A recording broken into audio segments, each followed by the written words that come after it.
태평양 바다에 있는 파푸아 뉴기니.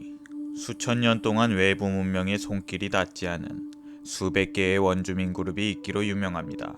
나무로 뒤덮은 울창한 숲 사이에 자리 잡은 이 원주민들은 독특하고 다양한 문화와 관습을 발전시켰습니다. 16세기가 되어서야 포르투갈과 스페인 탐험가들이 이 원주민들을 발견하였고, 이들은 해안에 사는 원주민들과만 접촉했었습니다. 하지만 숲 깊숙이 사는 많은 원주민 부족들은 20세기가 될 때까지 다른 나라 사람들과 접촉하지 않은 채 남아 있었습니다. 이 많은 부족 중에서도 가장 비밀스러웠던 부족이 있었습니다. 포어족. 1930년대까지 외부인은 파푸아 뉴기니의 포어족이 존재한다는 사실조차 알지 못했습니다. 세계에서 가장 탐험이 적은 지역인 곳에서 포어족은 수년 동안 독립적으로 살았으며, 이웃의 섬 주민들에게도 알려지지 않았던 독특한 문화의 원주민들이었죠. 하지만 1950년대에 이르러 호주의 한 광부들이 이들을 발견하게 되었고 세상에 알려지게 되었습니다. 그로 인해 관심을 가진 여러 학자들이 이들에 대해 조사해봤을 때 포어족은 매년 인구의 2%가 알 수 없는 병으로 죽고 있었습니다. 인류학자인 셜리 린덴바움과 당시 남편인 로버츠 글레즈는 1961년 이 병에 대한 최초의 헌신적인 연구에 참여한 과학자들 중 한 명이었습니다. 그들은 포어족의 마을을 여행하면서 9개월 동안 알 수 없는 병에 대한 원인을 조사했습니다. 그리고 마침내 단서를 잡아내게 되었죠. 단순한 오염에 의한 병들도 아니었습니다. 또한 그들은 질병이 유전적이지 않다는 것을 알아냈습니다. 왜냐하면 가족끼리의 유전적으로 전염이 되는 것이 아니라 동일한 사회의 집단의 여성과 어린이에게 영향을 미쳤기 때문입니다. 린덴바움은 무슨 일이 일어나고 있는지 직감했고 머지않아 이 병에 대한 끔찍한 진실을 알게 되었습니다. 바로 식인으로 인한 쿠루병.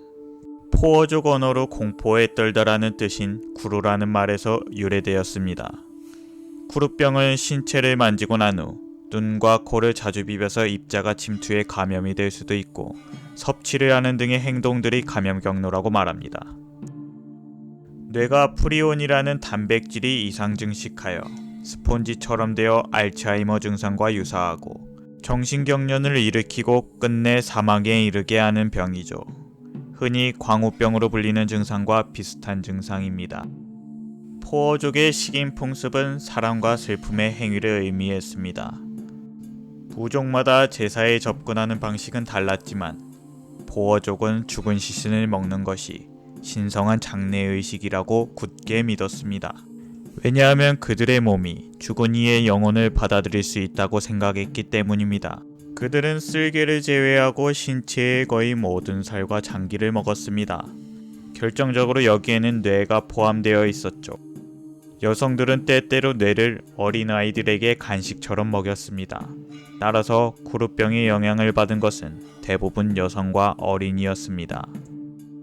이러한 의식은 포어족 그룹들 사이에서 널리 퍼지게 되었고, 널리 퍼진 만큼 감염자의 수는 점차 늘어나기 시작했습니다. 일단 쿠루병은 서서히 발병되기 시작합니다. 첫째, 보행에 어려움을 겪을 것이며, 이는 팔다리에 대한 통제력을 잃는 것이라는 신호입니다.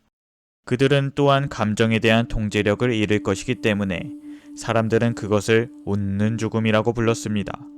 1년 안에 그들은 바닥에서 일어나거나 스스로 음식을 먹거나 신체 기능을 제어할 수 없었습니다. 의문점을 가진 린덴바움은 한 가지 이론을 주장하였죠. 미국 국립보건원의 한 그룹이 그들의 이론을 테스트해보기로 했습니다. 연구자들은 쿠루병에 감염된 인간의 뇌 샘플을 침팬지에 주입했고, 침팬지가 몇 달 후 쿠루병의 징후를 보이기 시작했을 때 쿠루병은 유전이 아니라는 것이 입증되었죠. 이 발견으로 노벨상을 수상한 이 그룹은 이를 느린 바이러스라고 명명했습니다. 이후 수십 년 동안 쿠루병 사례를 추적했고, 쿠루병에 감염된 마지막 사람은 2009년에 사망했습니다. 그의 팀은 공식적으로 전염병이 종식되었다고 선언하였죠. 오늘날 식인 풍습이 사라진 포어족의 수는 약 2만 명으로, 이는 쿠루병이 한창일 때 살아있던 사람 수의 거의 2배입니다. 포어족은 특히 여성과 어린이들이 더 이상 먹지 않기에 사망률이 줄어들고 있고 그로 인해 인구가 증가하는 것으로 보여집니다. 사람의 뇌를 먹는 것으로 인한 쿠르병. 그들을 일찍 발견하지 못했더라면 보어족의 존재는 소리 소문 없이 사라졌을지도 모릅니다.